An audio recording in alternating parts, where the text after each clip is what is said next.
Okay សូមជម្រាបសួរបាទខ្ញុំលំអងពី Reveres Academy អរគុណសម្រាប់ការចូលរួមសម្រាប់ថ្ងៃនេះជាមួយនឹងសិក្ខាសាលាតាមរយៈ online របស់យើងដែលរៀបចំដោយក្រុមហ៊ុន Reveres Academy ជាមួយនឹងសភាពាណិជ្ជកម្មកម្ពុជាហើយថ្ងៃនេះដែរ topic ដែលយើងនឹងយកមកនិយាយថ្ងៃនេះគឺនិយាយអំពី digital transformation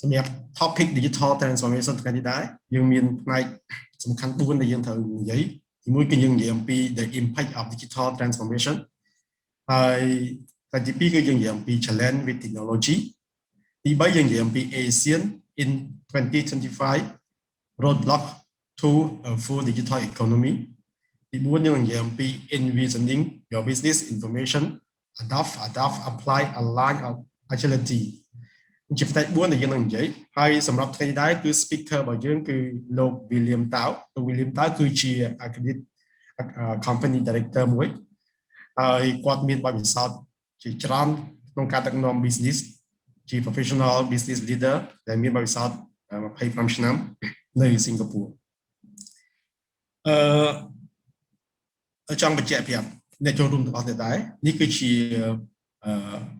page Facebook ក៏ដូចជា social media ដែលយើងមានដូចជា Telegram Facebook YouTube និង website ហើយអ្នកទាំងអស់គ្នាអាចចូលទៅរកវីដេអូសម្រាប់ webinar ផ្សេងៗដែលយើងបា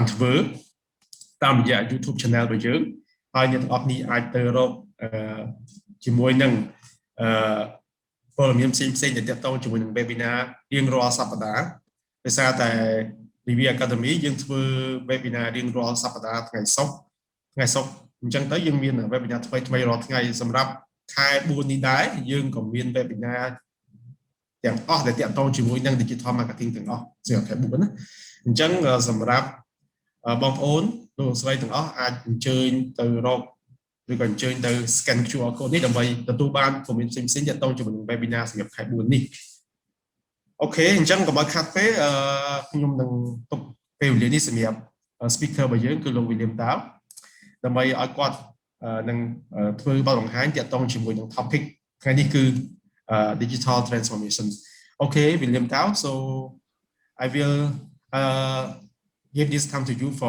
your presentation about this topic thank you so much Hi thank you yeah good morning everybody hi this is William Tao let me share screen with you and then we move on. Hold on. Yep. Longham, you should give me to share screen. Yep. Okay. Thank you. You all can see the screen. Longham, can you see the screen? Yeah, I can see. Okay. Okay. Thank you. Okay, very good morning again to all of you. Welcome to today a quick 1-hour session on digital transformation. This is William Tao. Yep. Hopefully, I can cover most of the important G's and important items that actually today is what most company and businesses are looking at. Digital transformation. Yep. It's supposed to be an ongoing journey. It's not. In fact, digital transformation is not new. I mean, way back, many years back in the early 80s or even 70s, company talk about office automation and so on and so forth, enterprise development and so on. Those are all the big term. Because today everything we go on digital, that we streamline things working very differently. Yeah, and digital, the word is not new. Okay, it's just about the 0 and 1. We are trying to compress something from a bigger thing into a smaller thing so that we can able to do more with less. So basically the digital transformation that comes about. Yeah. Before I step into the agenda, digital transformation itself basically not just a program. As I mentioned, it's a journey that going through over the years, over the time and period. It involves different people at different point of time to make that happen and to be successful. Before a company or organization step into digital transformation, again, we're going back to the very basic thing of strategy development. You must do some SWOT analysis, some sort of challenges and expectation, look at your business and know what your business you want to move forward into the future. And today when we talk about future, it's very short. In the past, we usually do about 5-year planning. Today, we are maybe doing about 2 to 3 years because of the COVID-19, the situation, the crisis have changed the whole dynamic of the economy and the global setting. So things are now moving very fast, not only fast, but uncertain. Okay. So that's why digital transformation also requires some sort of business intelligence that comes along, knowing what's the market, filling out, sensing what is happening in the market. But never the do. Everything that when we do transformation, regardless is it digital or business transformation, re-engineering, the first thing always look into your business mission. What are your goal? What are your need, your vision? And the next thing is your process. Okay. Um, it's not just about putting something that is new, a system into your organization. You should know whether your process can take it. Can this process be carried on with the new system? So at time when you do business transformation or data transformation or whatsoever, look at the redesign of the workplace. Okay, when you use the word redesign of the workplace, include all the process and so on. Do a so-called mapping of your process. Yeah. So now we dive in because those are the earlier kind of a preparation a company need to prepare themselves for. Now, let me share with you what digital transformation actually consists or comprises of. Yeah. So here I'm going to share you today the impact of digital transformation. What actually is some implication for the business? Yeah. Then go on to some challenges with technology. Yes. When we talk about challenges of technology, it's not all technology are suitable. Okay. We have to be very prudent and very careful about choosing the right technology at the right time, at the right place, with the right price. Okay. Company have overspend their money in buying things that they don't need sometimes. Yeah. So the challenges of technology is not so simple, just getting the technology. Then go out ASEAN in 2025. Okay, in fact, within our this region, the ASEAN itself is big enough to have a lot of network connectivity and building up to the full digital economy. We Sorry, William. William, yes, can you slide your PowerPoint because you are just move only not the slide start the slide. You can just start the slide. you can't see it. I can see, but it's small. But Oh, mean you that want bigger? yeah bigger. You mean that you start the slide. You see Okay, in the I know. You want to mm. change to this? Yes, Okay, good. can. Because I think earlier I want to see some of you giving me the chat group. So I see Okay, some comments so it it's come up. okay. Okay, never mind. Thank you, Longam, Yep, for yep. putting that. So I will stop at earlier on about ASEAN 2025. I think the roadblocks to full digital economy is important.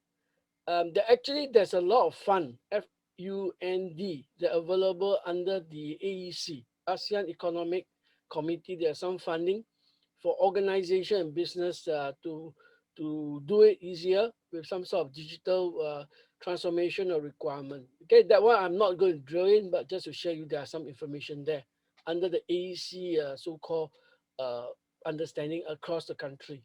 Then last but not least, you look into how are we going to envision your business transformation, adopt, adapt, apply, and align agility. The 5 A's basically help you think about how to do it. Okay. Now, by looking at this agenda, you can see two key things. One is inside out and one is outside in. Okay. If you ask me, William, do you start with outside in or inside out? Okay. You can start concurrently both sides. That's why earlier I mentioned about this digital transformation. You need to have business intelligence. Okay. If you are doing an outside in at the same time with the inside out, you may employ or deploy people from outside of the organization to help to look at things. Example, consulting and so on and so forth.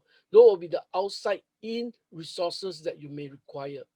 At the same time, you develop your people to have the inside out kind of insight of the organization. Putting these two together, you work as either a committee, as a project team, as a combined resources collaboratively. Okay, but many a time, sometimes some company when they employ digital transformation, they just push everything to the vendor or to the consultant to cover both outside in and inside out. That will not work.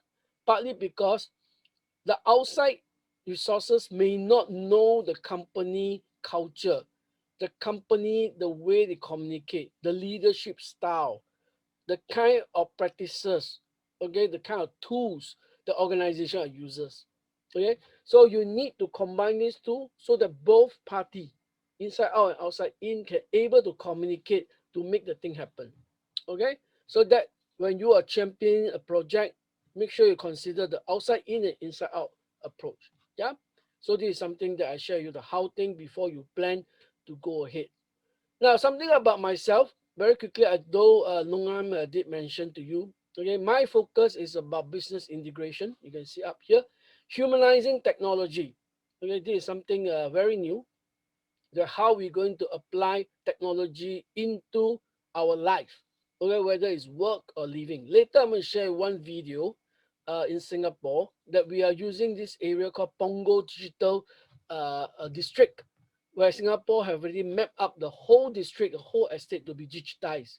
Okay, how they're going to do it, yeah. Okay, the other one is that those are the company I work with. I used to work for my latest one of the company, CP Group, Jero Pokomham from Thailand. Yep, I was the senior executive director to the company, help them do investment and so on and so forth. Then we worked in Stanchart before, Standard Chartered Bank, General Electric, Singapore Telecom, IBM, and Motorola, Siemens, and Stature Pack. Those were my when I was full time working for them. One of the company that actually I don't work but actually I invested in is Next Step System. This company is actually doing a blockchain and so on and so forth. So these are my role and part of my coverage and so on. Yep. Okay, I do some research also. I'm a member of ISACA, which today I'm talking about cyber security. Yeah. Okay, let's drill into the aspect of this program itself. Yep. So digital business, we start from very top first. Okay. So digital transformation consists of digital workplace to be transformed. So you will have technology at one end, you can see over here, right? And then you have the so-called the customer-facing internal and external also. Yeah. So you have to take care of whatever you put in place into the technology. You also need to understand what exactly that the technology is required. Okay. Um, okay. Longan they put you give you some information to have a Dropbox to have this information at hand. Yeah. You can use that. So under digital transformation, we have to improve the product, actually, the process and the service, and measurable result. That is key. Okay. So when we go into the digital transformation, you also think about the digital workplace. You need to transform, mean that the work where you need to do. Okay. At the same time, you may want to integrate the business at the same time. Okay. So when you are transforming, you're also realigning. That's why later I told you, I will share you about realignment.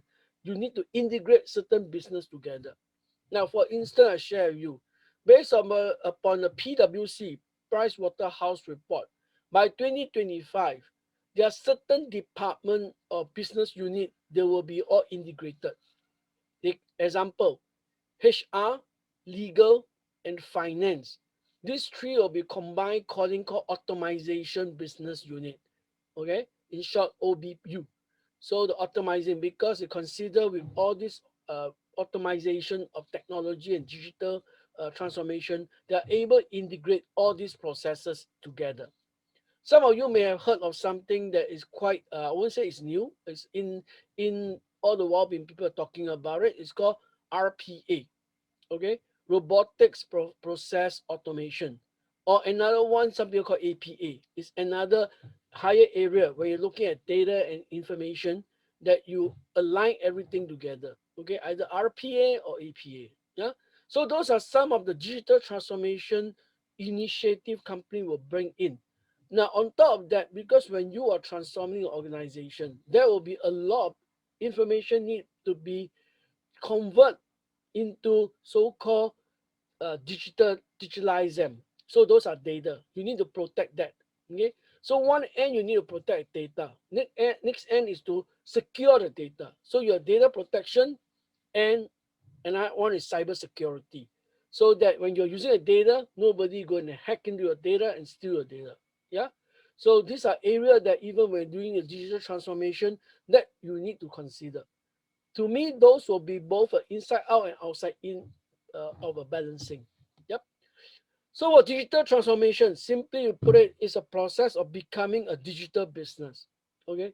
Everything you put them into a platform. When you put into digital business, what are the advantage? Is that you are able to share data. You're able to share resources. You are able to make things faster in a shorter time or period of time. Yeah. And of course, the other one is boundless. You will reach out to different kind of services or business that you require. Okay, beyond what you can have. Okay. Okay. So let's move on. So basically, you need to leverage on all the technology available to put it in. As I said, that's why the outside in part of it coming in to study what is good for the organization. Okay, you don't get whatever people are using or what other companies are doing. You just write on it. Not that's not the way. Okay, you need to customize. You need to tailor according to your needs. Now next, so basically, when we talk about impact of digital transformation at the workplace for the future of modern office automation, what you will see is that devices, office automation, okay, for instance, your photocopier machine, okay, your staff can actually send things to the printer, printing of the printer is connected, and it can be archived into the printer when you can able to retrieve. Or maybe someone will photocopy certain thing, and this information can send to all the different participants. Okay, example, Canon printer, they have that kind of function. So instead of sending to through email, you want to do it fast and so on, they can scan it. I remember when we have board meeting, sometimes it's so urgent that you need the board member to have some information. Instead of printing out the paper, because some of this paper the company don't reside exactly the same location, okay? Especially now remote working. So what happened is this staff will photocopy those information while scanning, and they have all the phone number of all the directors. Okay, this director are not in the company. Some of them may be overseas, all over the place. The moment she scan with all this number in it, all this information will automatically transfer into the phone or any mobile devices, okay, of the director. They can receive it straight away, okay, without a hard copy itself. So those office automation can be connected, can be integrated. Okay. So when you're doing a digital transformation, think of ways that whereby you cut down the number usage of paper, the speed of getting things done, and who are the people that you can reach them without seeing them, maybe remote, not physically. So these are some conditions you think about office automation. Of course, the other one is email, calendaring. These are all information to capture your planning of your work. Okay, everything now today, let's say you call for a Zoom meeting, everything can be put into Google Calendar, Microsoft Outlook whatsoever. So they can remind people using that. So you may use some sort of software like 365 or whatsoever that tie together with some very good information that allow you to communicate through the email itself. Yeah. Even email itself, you can attach references like hyperlink and so on and so forth. So you can go on, click on that, and then go on to certain information instead of typing it in. Yeah, like hashtag, so I'm using a hashtag and so. So beside the hardware itself, there are some soft or so-called activities that can be done together to collaborate together. That's where I call integration. That's where this word comes, unified communication. Okay.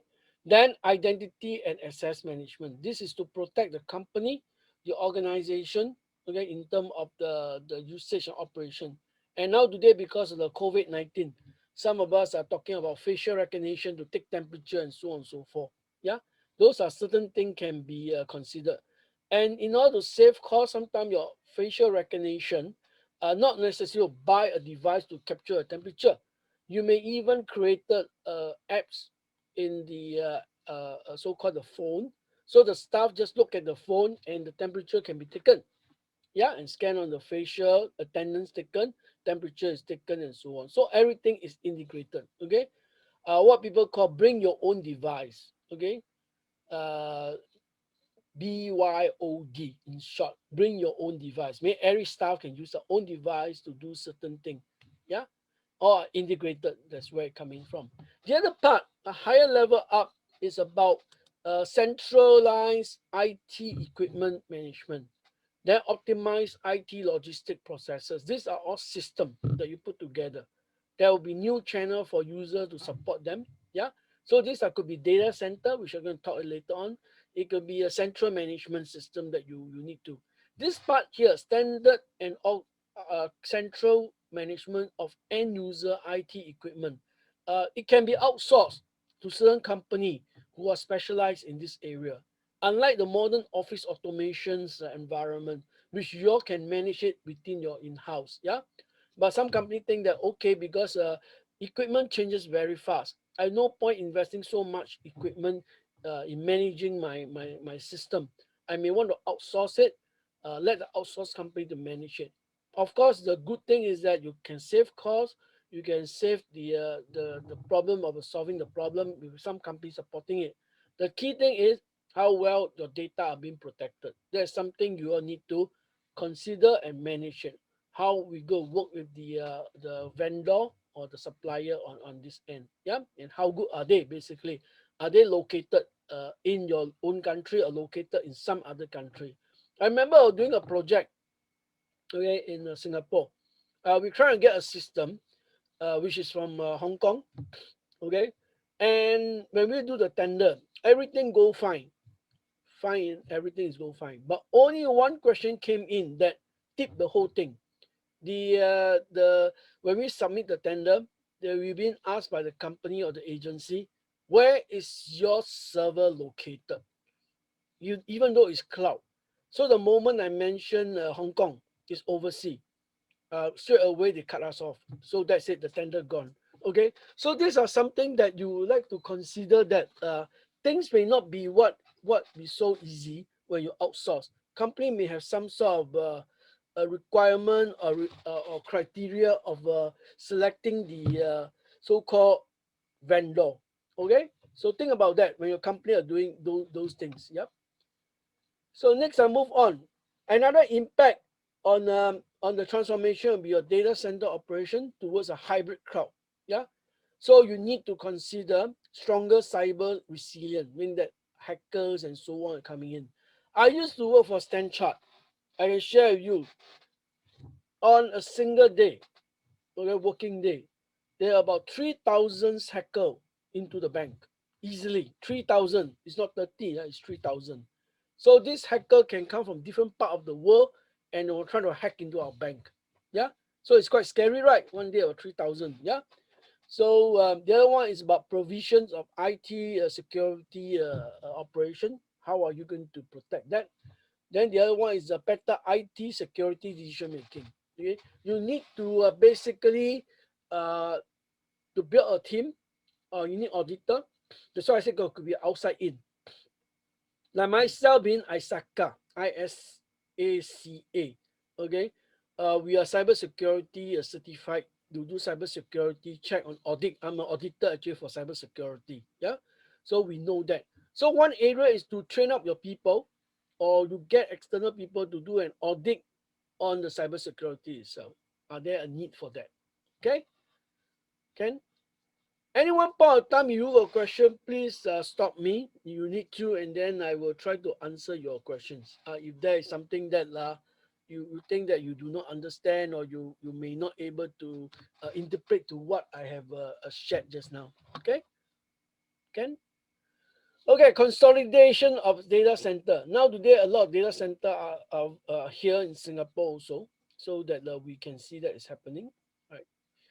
Now, I want to share a video with you about this, the impact of digital transformation, now even as a country and even for businesses. This is one area you all can consider. Okay, I'll play this video. You take a look and then you'll see how. Yep. There's some other information attached to the notes also. You can look at it, all these references. This is not my note. taken out from the website of the Singapore. We call it Punggol Digital District. This is a big plan, a master plan of Singapore driving it. Okay, let me play this video. Okay, a minute, let me set it up. Technology campus. Hold on. JTC's business.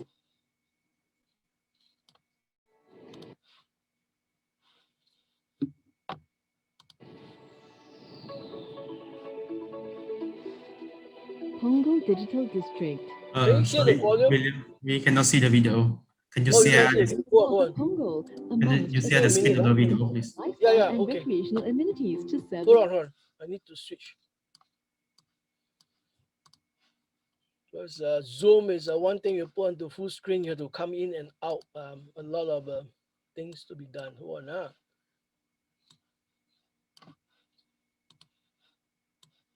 Give me a minute to share screen. I see a lot of.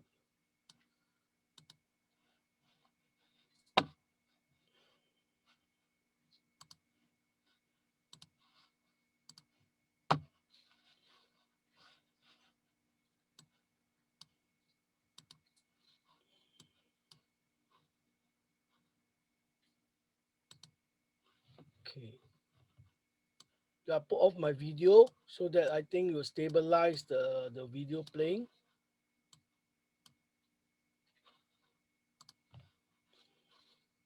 Noang, you can see now? Yeah, I can see. Okay. Okay. Can you hear volume? Punggol Digital District. Yeah. Okay, good. Okay, good. Can hear. Situated in the north of Punggol, amongst a comprehensive suite of lifestyle and recreational amenities to serve the community. The district will be seamlessly linked by park connectors and MRT stations. This 50-hectare development will be integrated with the surrounding residential areas to bring exciting job opportunities closer to homes. Comprising the new Singapore Institute of Technology campus, JTC's Business Park, as well as commercial and community spaces. The district is planned to be an inclusive and smart precinct where technology and social innovations will transform the way we work, live, play, and learn. Urban solutions such as district cooling systems, pneumatic waste conveyance systems, solar power technologies, and many more will optimize energy and resources to create a more livable and sustainable environment. JTC's Business Park will be co-located with SIT's campus to enhance industry-academia collaboration and integration of physical facilities such as research laboratories, incubator, and maker spaces. The community can also look forward to enjoying green links and public spaces for social interactions. Stroll or cycle down Old Punggol Road, which will be transformed into a heritage trail, and enjoy the lush greenery leading from the town centre to Punggol Point. Housing key growth industries of the digital economy, such as cybersecurity and digital technologies, the district aims to support Singapore's drive towards becoming a smart nation. JTC's Business Park will also be integrated with the new Punggol Coast MRT station and will offer a wide range of amenities and event spaces. The proximity between industry and academia, coupled with shared facilities and collaboration spaces, encourage the cross-fertilization of ideas and knowledge sharing among enterprises, entrepreneurs, and students. New ideas and projects conceived in SIT could be test-bedded and adopted by businesses in PDD. The district is designed for seamless connectivity with extensive walkways for pedestrians and personal mobility devices. Walk through the heart of the digital district via the campus Boulevard, which is envisioned as a vibrant gathering space connecting SIT's campus and business park buildings. This pedestrianized street, lined with retail and F&B offerings, will lead you directly to the waterfront. At the waterfront, take part in recreational activities or simply enjoy the bustling activities at the market village.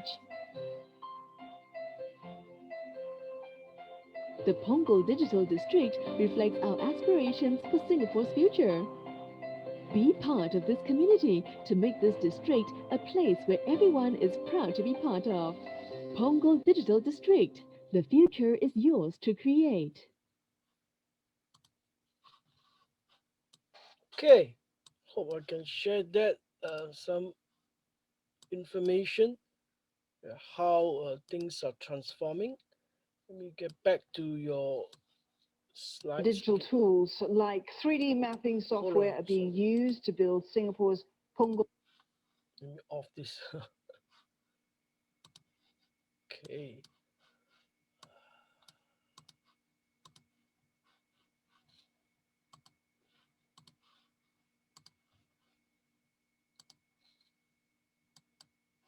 Okay. Can you see back the slide again? Okay, can see. Okay, good. Thanks.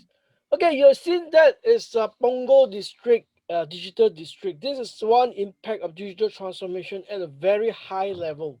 But inside this district itself, it complete with a digital, social, and ecosystem community.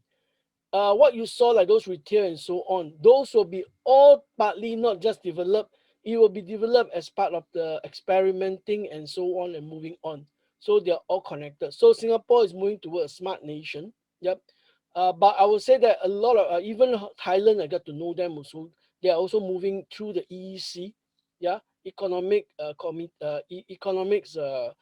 corners development. Yeah, I think there are a lot of countries are moving towards that. Even Malaysia also, they have a digital corner, a digital park, they call that. Yeah. So, nevertheless, every country has something to do with. So hopefully that whatever we do, we can use one place to like experiment. Okay, and that will help a company and organization themselves to be in a better position. Okay.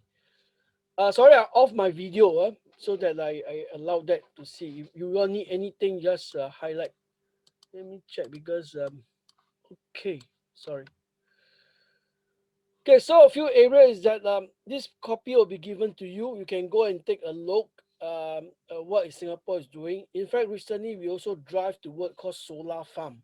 Solar farm is that we have all the solar panel right at the sea, on the sea itself, that we attract all the sunlight and so on.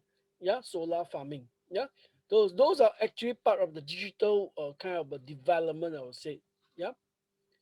Then moving on, the next one, what are the challenges with technology?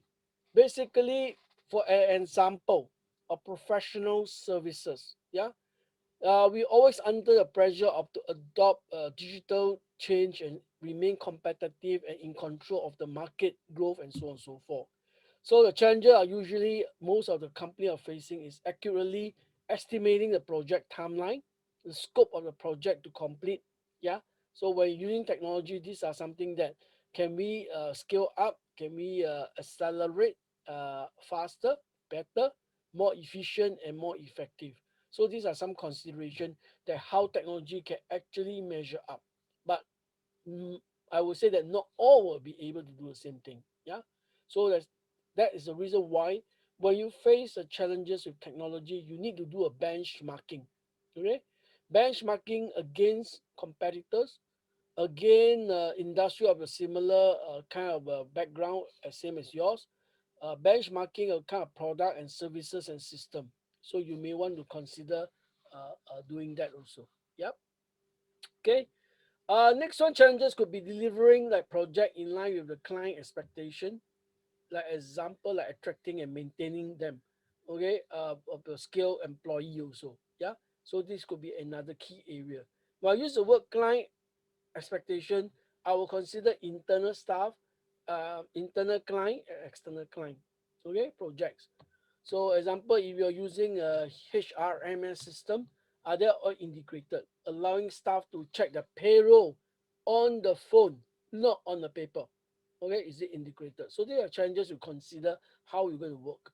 Competitive costing, reputation in the market. So these are some consideration in terms of how much you're going to spend. Is it worthwhile to spend on this system to apply and so on? And what is the reputation of that technology in the market? Is it well developed? Is it so-called a lot of the company are using it? Is it easily to acquire certain modules? Yeah.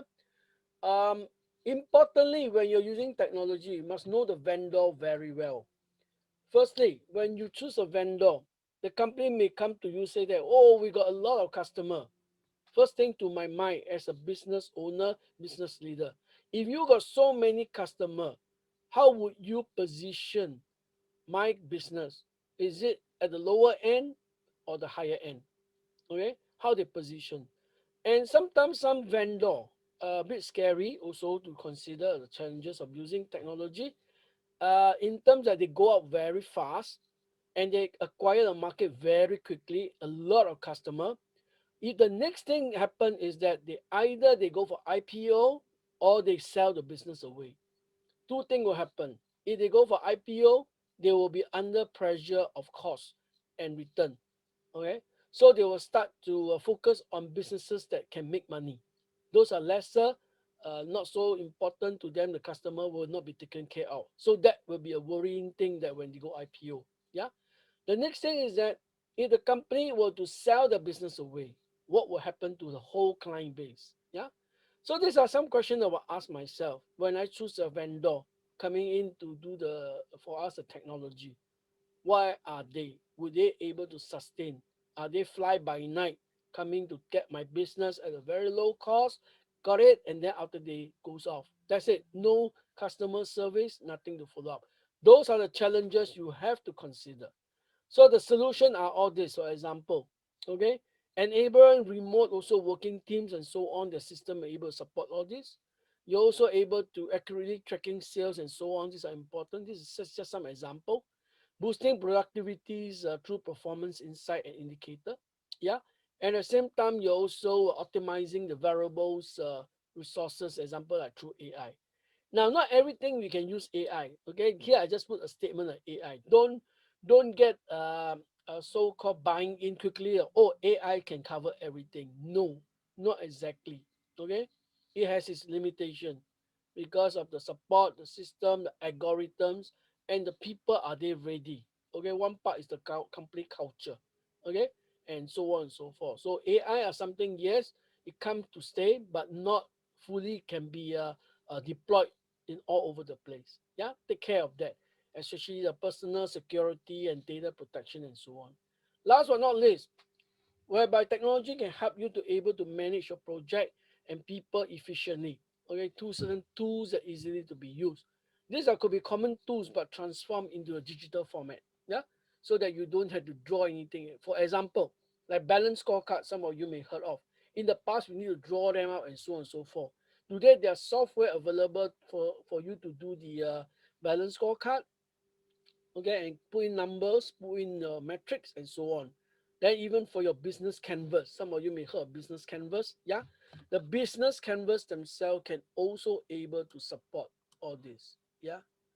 Okay, let me put on my video back so you all can see that you're talking to a person. Yeah. Okay.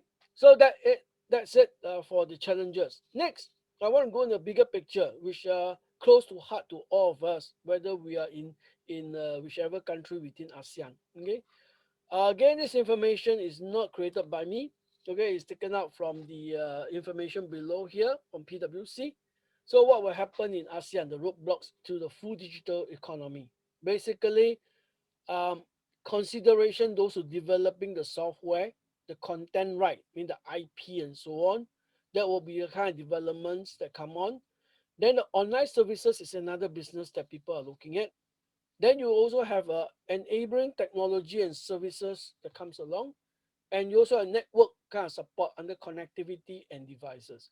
So on top there, application, network, devices. These are all different kind of so-called digital domain that either you'll be using or you can be interested to invest into. Okay, it could be application, network, or devices. Yeah, if you ask me today which is the one that is moving very fast, I would say devices. Okay, and followed by some application, and then followed by network. The network itself are quite dominated by some big companies already. Okay, so they are being like monopolized at time by certain company over the network. Where application can be still developed based upon your ingenuity, your own innovation that come out something can help and build. Well, devices is all there for you to put in place, integrate it together for your user to use. So those are the numbers, how much it will be, okay, over the year. So in terms of these total billions of dollars, yeah, those are the percentage that occupied in terms of the businesses. Yeah. So you can look at the growth, how fast it is, the application online services, because a huge consumer, especially during the COVID-19, this will be a big boost for the online services. Then the other one is the devices, user interface. Because of the COVID-19, we have the social distancing. So we use a lot of sensor here, sensor there, so that we know what are the things. Those are the devices, even IoT, okay, Internet of things. Okay, so those are the considerations. So the question to ask ourselves: can ASEAN propel a digital revolution, one bold enough to project the entire region into a top 5 digital economy by 2025 in the world? Yes, we can. As you have seen, countries like among ourselves, okay, we got digital park, digital district, smart nation, smart city, and so on. These are the things that propel the whole ASEAN towards that. If we can integrate all these different city district together under one economy, mean under ASEAN economy, that will be very successful. Okay.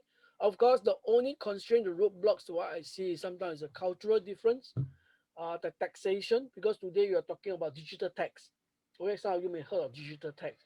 How ASEAN going to settle digital tax is still a big question marks. How are we going to do it as a economy? Okay, so some of the roadblocks.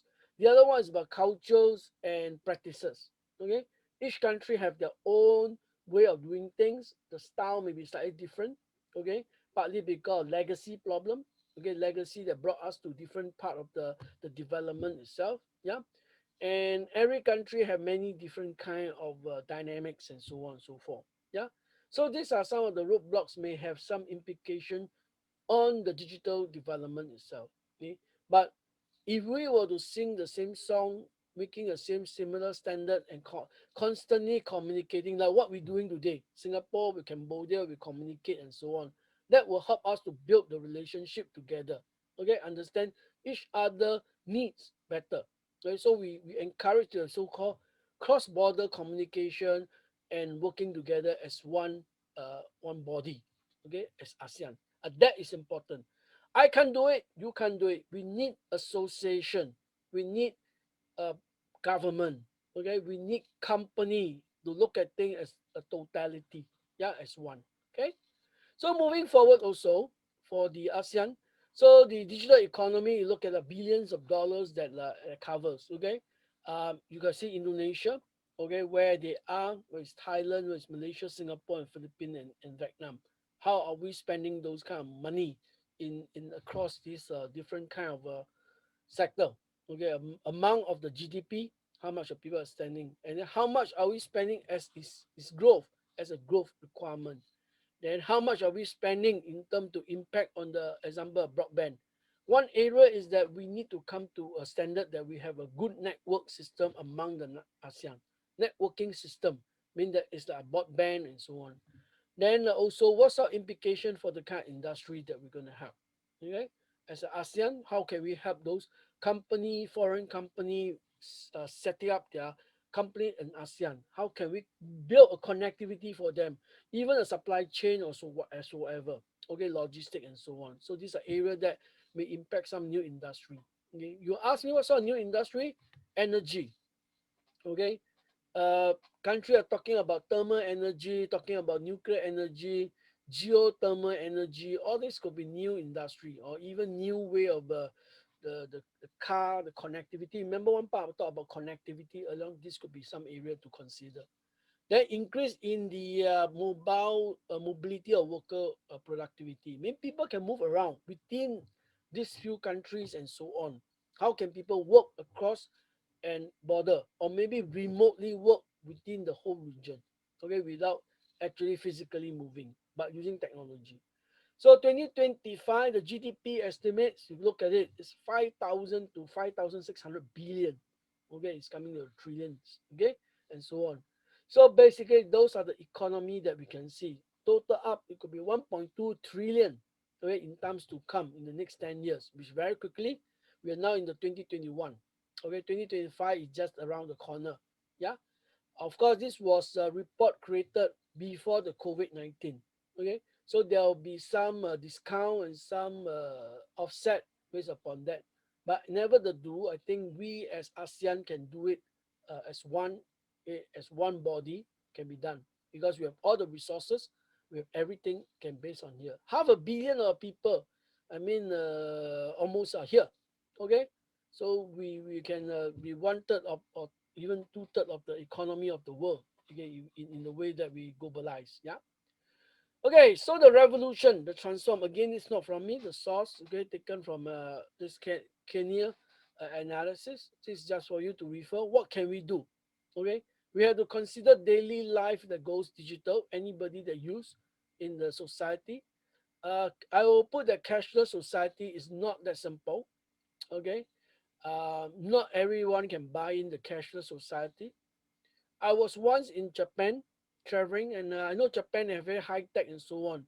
I was checking with them, how come you all never go fully cashless?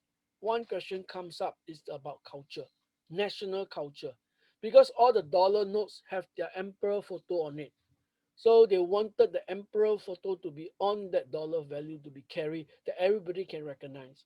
If you go cashless, people just spend the money without knowing what is the heritage, do not know their culture. Okay, that is a roadblock. Okay, it's a roadblock. So basically, some roadblock are good because people want to retain their culture and heritage. Okay, so like cashless, I say is not easy. Same as Germany. I was in Germany also. Unlike France, they all go cashless. In Germany, same thing. They want to retain their culture and retain heritage because it's on the notes. Yeah. So sometimes this is something that country have to consider. The rest will be coming for local champions, okay, of leads to the way you can see over here in purple. ASEAN firm to compete with Silicon Valley. We build our own silicon capability. Boundarless digital services, as I mentioned, how can we cross boundar that without any problem? Even our passport or whatsoever within ASEAN, how can we clear it faster with a digital passport? In future, maybe you won't carry a passport, you carry a handphone. Everything is handphone. QR code, scan in, photo taken, everything is on your handphone, all in one. So that could be a boundless digital services. A passport is in your phone. Yeah. So the rest could be embracing Industry 4.0. What it means is that from applying to designing and to research and development. Okay, the 4.0 is going to high level of design and making it happen. It's not just about using or applying. Okay, the 4.0 is quite high level, mean that our worker to be a knowledge worker. They're able to design, able to develop, that maybe even to able to write their own software. Some of them to change something. That is a very high level kind of a knowledge worker we expected in the future. Okay, so there will be some changes in terms of job scope and so on and so forth. Definitely for this case, yeah. Fast and efficient public services. This is government and so on. They quickly can one note for all. Simply can check everything. Yeah, this simplicity and seamless. But of course, when they are simple, it's easy to hack. Huh? Rise of digital initiative and natives. Already financial related and so on. Digital literacy. This is about learning. So we have to continuously to learn. In other words, the rise of digital natives. Yeah. So this is about learning and continuous to update ourselves. Okay. So basically, this is a snapshot of what I just mentioned. Okay, what we are facing today in ASEAN, the roadblock other than the heritage I mentioned, will be the weaknesses in business case for building our broadband. Regulation, okay, may stop us from doing that. Low consumer awareness because not everybody know about that, so we cannot just launch a product or digital because they are not aware. Today we don't have a single market at the moment. We hopefully we build a lot of smart city that we can combine all these city become an e-market place that we can communicate among all the smart cities within ASEAN. Yeah. So possible solution, this answer. Okay, pursue a broadband revolution, accelerate innovation, enhance the trust and security. This is very important. I think the trust and the security among ASEAN countries is very critical. Okay, because though we are different kind of culture, background, and so on, but the trust need to be there. So there'll be constant communication the top, bottom, up, everywhere. Even like now today, I'm talking to you in Singapore to Cambodia. We are building a kind of trust and security. Yeah. Strengthen the local digital economy. Yes, everyone will help one another to build on that. Yeah. Foster the digital innovation within ASEAN. Mean that we use scholarship, university working together on project, student working on different project across ASEAN, pick it up and so on, travel within the country. Yeah. So in short, basically in the country, cross-border regulation, addressing all the both supply side and the demand side of objective. That will help us to move a lot of roadblocks away and moving forward to 2025 or even to 2030. That's where the change will comes in. Okay, as one ASEAN. Yep. Um, okay, next one very quickly. This is for you to read. I will not read everything, but just quickly share you that the approach is that we use a 5A. Okay, we will use adaptation first because when you adapt, you can clarify and simplify the transformation journey. Okay, how to do it? Basically, those are pointers are given to adapt. Okay, not to start with adoption firstly. Don't adopt. You adapt first. Mean that you change first. Change your process, change your way of thinking, change part of the things that may have implication, the intangible thing that may have a roadblock. Okay, the system, the culture, and so on. Yeah, so that will be the case. And the new normal consideration of the COVID-19. Yeah, and also think flexibility, learning. Okay, unlearn and to learn.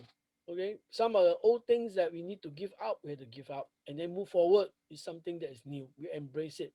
But not all old things have to be taken away. I mean, like attitude and all these things are still very important. The behavior are still very important. What I mean is that the way we do things, maybe instead of using that kind of instrument, we use something new instrument that able to solve, and then we able to teach one another. The flexible learn. To learn somehow is to teach or to coach. Yeah. So the rest will be like talent, culture, customers, communication, organization design, technology. Yeah. Then after that, you adapt. Then you move on to adopt. And now that's where you take in new things. Okay, once you're able to adapt, you make the change. You open up all the spaces for change. Then now you adopt to put those changes into that space. Yeah. So these are the four pointer. Okay. Consider the metrics important. When you adopt, make sure you put some metrics to measure. Okay. In order to manage, you need to measure. In other words, yeah. Then the other one is to need everyone driving the strategy execution. In other words, communication. You need to have a clear communication with all the people in order them to adopt, from adapt to adopt. Okay, and make everyone of a partner. So everyone become a partner. It's not a staff anymore. You're thinking of a partnership because we make technology to work for us. Okay, we are not slave to the technology. So end up every individual in the company become associate and partner. Looking at the technology are the one that we want to make use of to help us. So everyone using this technology, we are partnering to it. So against each another, we are all partners. Okay, no such thing as ranking and so on and so forth. So in other words, there's some changes in terms of your ranking, in terms of your positioning and so on. Yeah. So there are some changes within. When you're doing collaboratively agile method of doing things, everything will collapse and become thin and flat, become a flat organization. Only when you're being a flat organization, then you can able to do agile, able to adopt new way of doing it. Okay, not because of passing on command and control. That kind of way will not work in the technology base. Okay, next, be rewarded basically for adoption. So you find way to incentivize the people, to make them to communicate, motivate them, and so on. These are for you to think about. Yeah. The last two, three things to think about application. The key part application. I just quickly zoom the last part here. When you do application, think rapid team. How you going to set up a team that quickly can change? They're agile enough, in other words. Okay, here come in what people talk about design thinking. You need to use design thinking to formulate the kind of teamwork where by the rapid application. Remember I mentioned about application is one area company can use and build on it. Yeah, the three thing network application. Yeah, and then the devices itself. Then the other one is a rapid iteration. Iteration is to repeat and do over again. Yeah. So each team were able to work on it. Simply put this word together is that you need some sort of thing like design thinking. Actually, design thinking is not complicated. You take into two things: convergent, divergent. Convergent, divergent, meaning you convert, then you divert. That is design thinking. Mean that you put things together, look at it together, then you pick up things that you want and you don't want. Okay, that is divergent. So design thinking, simply put away, is divergent and convergent thinking. That's it. Okay, putting things and picking it up. So you're focusing on things that you want, in other words. So rapid iteration to complete using that to keep on going back. And these are not new. You are using PDCA, plan, do, check, act. This is actually do, check, and act. Do, check, and act. You're going back again. So you have some sort of system that you go back and circulate around it. Yeah. Alignment, important. This is more about start, structure, and skill. When you're going to start it, because of the business, you need to align to the current situation. You start with it. The structure within your organization resources, can you able to do it? You align to that. Scale, it could be how what you're doing it based upon your culture, based upon your system, based upon your mission, vision statement. Okay, so these are the something called start, structure, scale. When you align, consider these three S. So last but not least, agility. Agility is like putting things into different area, into modular form and working together at the same time. Okay, and then you place it bit by bit. Okay, a simple word to say, work smart but not hard. Okay, so agility is to work smart but not hard, so that you can come in together. So how can we make use of everything concurrently and doing it? So simply, when you're agile, again, think about the size, the people that you're having, your company, and so on, the size, the shape. This shape is not actual shape. In that what sort of business you're in, what domain you're in. You're in the service, you're in industry, you're in FMCG, you are in the banking, or what shape you are in. Okay, there's a shape. So that fit into the kind of business in now. Example, let's say in Cambodia, oh, now financial are very important. My business can service all the banking and so on. So this is a shape they're going to put in. So you focus in the right thing to do the right thing at the right time. Culture, of course, this is something we cannot change. There's something within the organization. But we can further use our culture to motivate the people, to inspire, and to make the success repeatable. Last but not least, because you are doing digital, as I mentioned earlier on, it's about data, it's about security, it's about protection, it's about the right thing to do, the trust that you have to have your people. So the governance will comes in, okay, to manage the whole system as it is, based upon what you set up for. Okay, it could be a corporate governance, HR governance, it could be risk and management that comes in, and so on and so forth. Okay, so that's it basically for you guys to consider. I got one page here for you to read. Will send to you. There will be a 2-day program. Actually, we talk about how to really build all this together. That will be under Reveres Academy. It's a 2-day program, which I'm not going to share here. Reveres will share, send it to you all. You can take a look. This is an actual hands-on, which actually we encourage to be in company. They help them to do the transformation. It's a very project-based. Okay, allowing people coming in to work on it 2 days. How are they going to transform the company using the digital format? Yeah, think about digitally, and of course you learn something like design thinking, and all this will be packed into this program. Yeah, so you will think about digitizations, and digital transformation to a case study of success. Yeah, that's all I have for you folks. Basically, it's now about time to about 12. We take some Q&A. See where are we coming to. So let me stop share the screen, and then we can have that. Yeah. Okay. Thank you, William. William, we have one question. I see you can see it inside the chat box. We have one question asking by our participant. They say that what are the key takeaway that Cambodia can adopt from Singapore smart city? Okay, basically there are few things. Learning from others is great, but don't copy, because every country are different.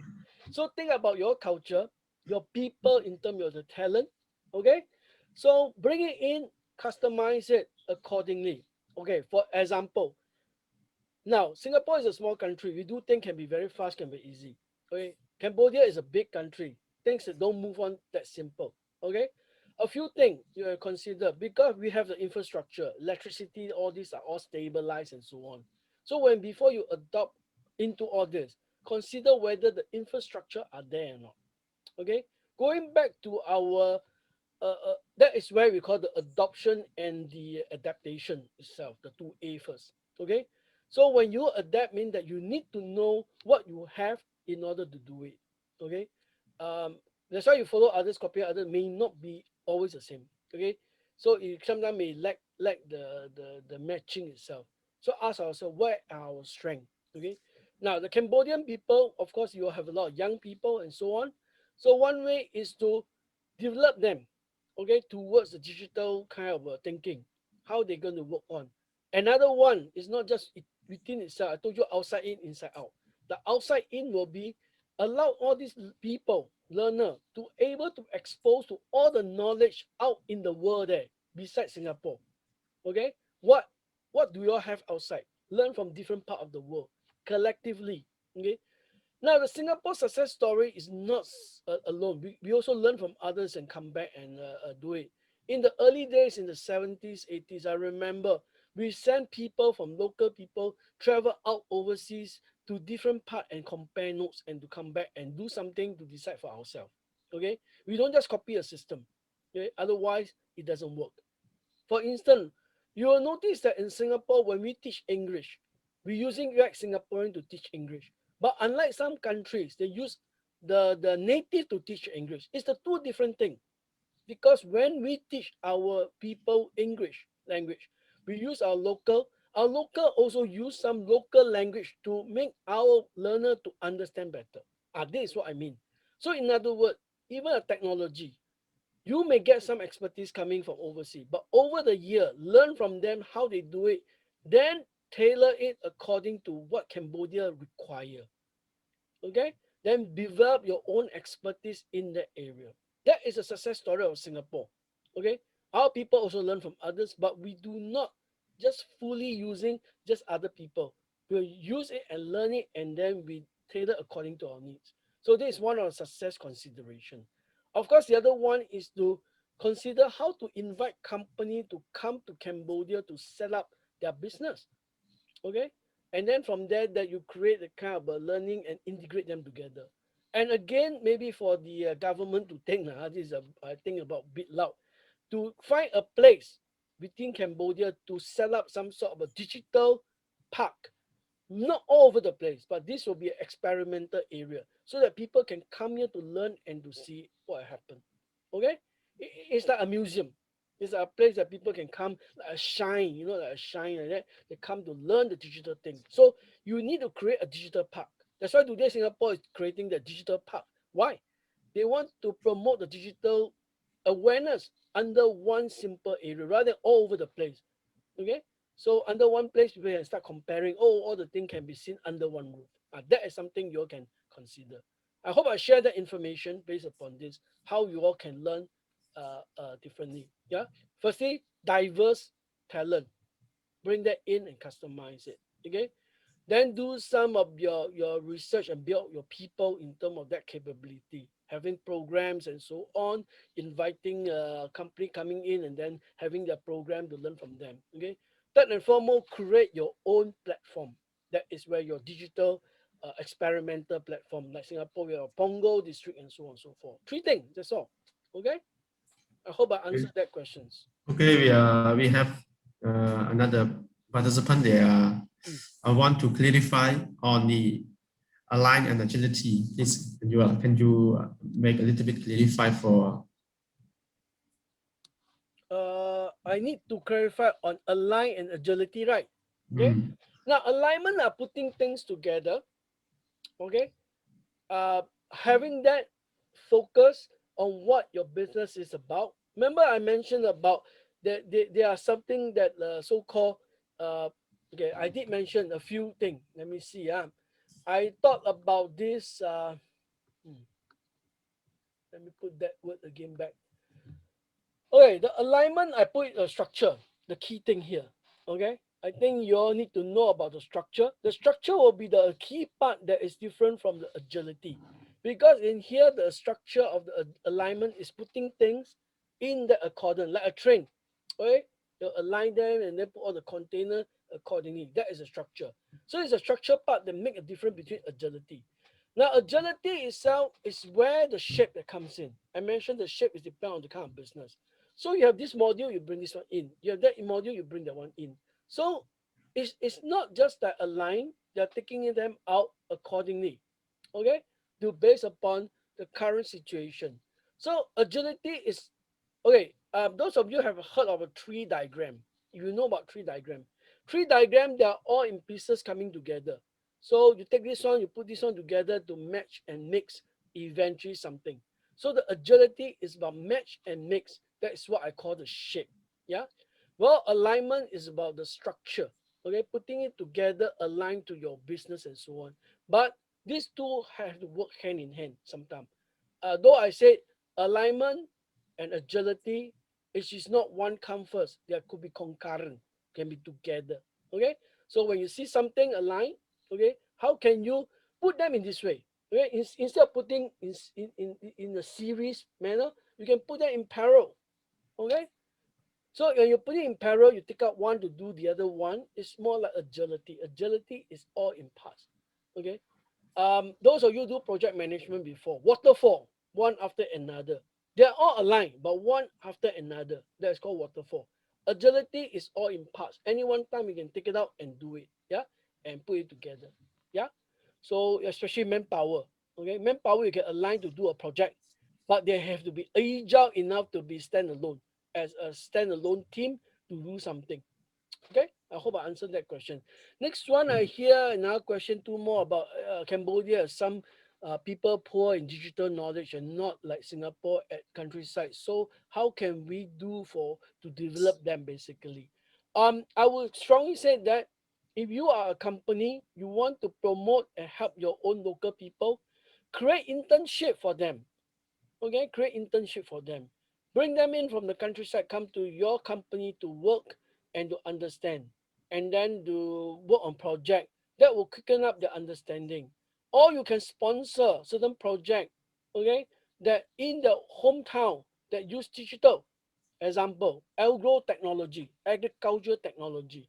If your company is doing like some sort of product that we can translate it into agriculture, okay, you bring that product or your system into the agriculture land, okay, customize for them. That is where I will say the adopt and adaptability there going to happen. Yeah, allowing them to use that technology. They don't have to come to your country, come to your city to learn. They can bring that out there. Example like drones. Okay, farming got drones. Can you teach them how to use drone to do checking of the land, how much land can be used for farming, what are the up where to have certain trees and certain grow certain fruits and so on. After they do the mapping, the landscaping using the drone, you can bring that technology to them. Already they are in line with what we're going to do. Okay, so it's not so much whether they are poor or they are rich. It's how can we using that technology to help them in a way. Yeah. I mean, rich people use technology to win money lah. They play share here and there. They're using all the technical analysis. They're also using technology, so it's very different. As for the people from the countryside, maybe using technology to study what sort of fruits, what sort of food supposed to plant in this plot of land. They may study using technology to test IoT, plug into the ground a stake, and then study the soil content, the soil acidity, the water level, the salt level, temperature, taking temperature using solar or whatever thing, track. Then bring that technology to them. They can think about better farming. Even their house, okay, countryside, use solar. They can be on their own. Or biofuel, okay, biofuel for them. They can use their own. Maybe you cultivate certain thing that can turn waste in the own countryside into a fuel for them to use using technology to study how they can do it. I think that can be done.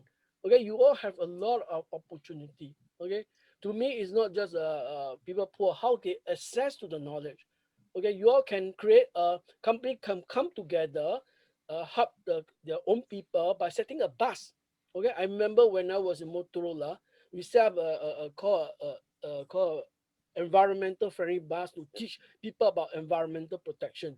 You can create this bus, go to all the countryside to teach all these young people, students about technology. And inside this bus, there are computer, there are simulator system. It can be a tracker, can be a container put down there to let the people to have like a mini museum over a week or two. Yeah, and then you can use that mini museum to teach them. After finish, take the container, go to another city, and so on and so forth. Okay, so bring that to them instead of they coming in. I think it'll be easier, inspire them. Or maybe you want to bring a retail shop, digital retail shop, mobile. Another one is clinic, very important. Help the poor people. Clinic, they need to access to healthcare. So you have a mobile, somebody contribute to build this clinic. Your company can contribute, everyone contribute, become a clinic. They go to the countryside to healthcare using all the technology and whatsoever. You can think about all that to help that. Okay. I hope that number one, I give you a lot of ideas. Yeah. Number two, digital transformation is related to country development or not. Okay, it'll be two flow. Okay, like in Singapore, it's top down. Luckily, because you are small, the government do a lot of pushing here and there. That's why it's led by Singapore. But you go to country like America, okay, or Europe, certain countries, Sweden, Swedish, or whatever, Finland, Norway, those mostly are driven by the private, okay, because they have the resources to do it, they have the capability to do it, the people have that kind of time, okay. So when you talk about digital, is it really a country development or not? Okay, answer, it could be individual, private, and so on. Okay, I mean, you look at Elon Musk, okay, he think about all this electric car and so on and so forth. He was thinking more like an individual putting a technology for the daily life. Remember the ASEAN, we have the circle there, daily life. He think about daily life to make people convenient and so on. Okay. Well, for the government, it's not about convenience, it's about economy. How to bring business, how to survive, how to sustain the country. This is a bigger thing. For individual, about simplicity, making life is easier and so on. Okay, I hope that answer your question. There's another one from here. How technology transformation provide benefit to digital marketing agency? There are a lot. There will be a lot of things can be considered. Firstly, your platform. You need to create a platform. Okay, because digital marketing, you depend on omni-channel or whatsoever you're thinking about. Okay, because digital marketing is talking about, I mean, even for omni-channel, it's no more multi-channel. So how can technology using IoT that connect within the community so that they can communicate among themselves? Let's say buy your products or whatever thing. Okay, they will download an apps and this app is connected to other product user like influencer or whatsoever. Okay, it could be an IoT, it could be something that they can use on, okay, attached to the products or so whatsoever. Yeah, they can some sort of tracing, okay, communicating, sending back information, collect big data back from all the customer, how they use and so on. Yeah. So even you're doing a digital marketing, basically it's about advertising and so on and so forth. It's about data collection, okay, creating data and then making use data to communicate to the newer market and so on and so forth. Transforming, translating information that people can realize it much better. Okay, even digital marketing. You ask me, you know drones? Yeah, you can create a drones that fly to a place, maybe the block of a building. They got a wall that is white color, totally white. The drone can stay there and then project advertisement, okay, with some sound effect and so on. After that, move on somewhere else again. So your digital marketing can change. Or billboards, electronic billboards. You can download information, change the billboard any one time, digital billboard. And like today, you're pasting paper, pasting cardboard as an advertisement. Now using digital. So using all the IoT devices to replace what we call digital marketing area. Yeah. Okay, I hope I answered that. Any more questions coming in? Have I answered most of them? Let me check any more. No more answer. Is that I can see? Yeah. Okay, I think So yes, it's also on. great having you guys here to coming to share and understand, because by asking the question we know what are your needs and then how can we help to further to go into in depth and so on. Okay, Without further ado, I pass it back to Nong Am to share with you any follow up and so on and so forth. Okay, for me, basically, it's the 2-day course, which you all may be excited to come in and give more ideas about how we do things. Yeah. Okay. Thank you, William. Thank you Yes, for thank you. yeah, thank you for all participants join today. អរគុណច្រើនសម្រាប់ការចូលរួមទាំងអស់គ្នា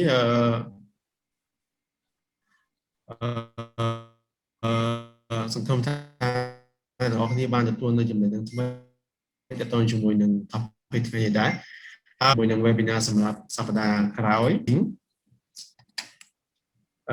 បាទទាក់ទងជាមួយវីដេអូ marketing ហើយខាងឆ្វេងដៃនេះគឺជា QR code អ្នកនរគ្នាអាច scan បានអាច scan QR code ដើម្បី register សម្រាប់ webinar នេះហើយឬក៏អ្នកនរគ្នាអាចចូលទៅរកតាមរយៈគេហទំព័រ Facebook របស់ពួកយើងនិងតាមរយៈ Telegram របស់ពួកយើងហើយបើសិនជាអ្នកនរគ្នាមានសំណួរបន្ថែមទាក់ទងជាមួយនឹង topic ថ្ងៃនេះដែរអាចផ្ញើ email មកកាន់យើងក៏បានឬក៏ផ្ញើសារទៅកាន់ Telegram របស់យើងយើងនឹងយកអ្វីដែលអ្នកនរគ្នាសួរទៅឲ្យ speaker របស់យើងដើម្បីពន្យល់បន្ថែមអរគុណច្រើនសម្រាប់ថ្ងៃនេះដែរសម្រាប់ព័ត៌មានលម្អិតទាក់ទងជាមួយនឹងខាងក្រុមហ៊ុនក៏ដូចជាទំនាក់ទំនងផ្សេងៗអ្នកនរគ្នាអាចទាក់ទងមកកាន់អាស័យដ្ឋានរបស់យើងបានដែលមានលេខទូរស័ព្ទខាងក្រោមនិង email ខាងក្រោមនេះដែរអរគុណសម្រាប់ការចូលរួមម្ដងទៀត Okay, thank you William for today and hope